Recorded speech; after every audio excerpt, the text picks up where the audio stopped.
រូបគេបងស្ទើរតែធ្លាក់បេះដូងដល់ដីនោះដែលធ្លាប់ស្រឡាញ់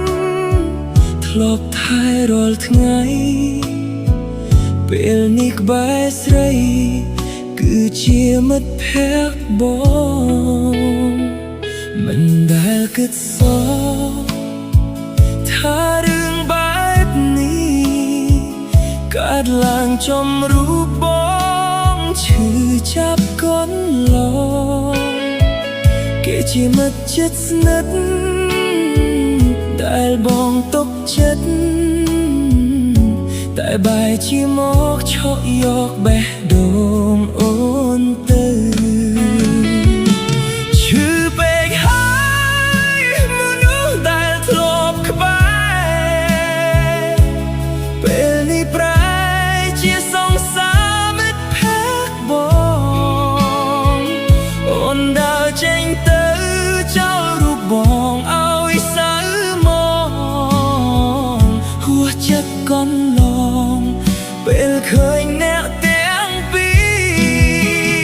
រទ្រូងបងស្ទើរធ្លាក់ឈឺផ្សាម្នាក់ឯ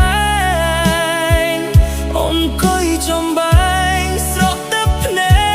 កគ្មានន័យអ្នកថ្មីរបស់អូនគឺមិត្តភក្តិបងណាថ្លៃតើឲ្យបងធ្វើចិត្តបែបណាទៅមានស្នេ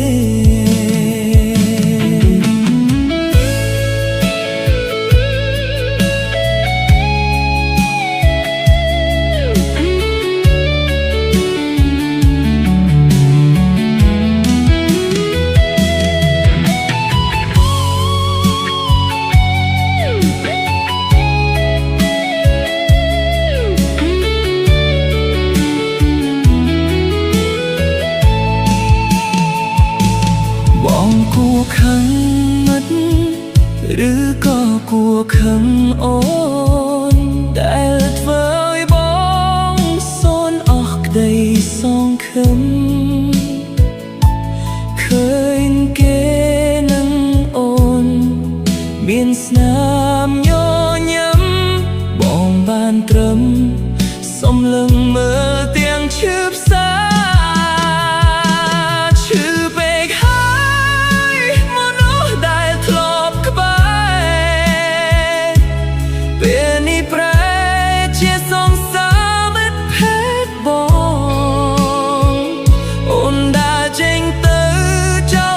បងឲ្យសៅមកហួសចិត្តកន់ឡងពេលឃើញអ្នកទាំងពីរទ្រូងបងស្ទើរធ្លាក់ឈឺផ្សាម្នាក់ឯងអង្គុយចំបែងស្រក់ទឹកភ្នែកគ្មានន័យអ្នកថ្មីរបស់អូនគឺមិត្តភក្តិបងណា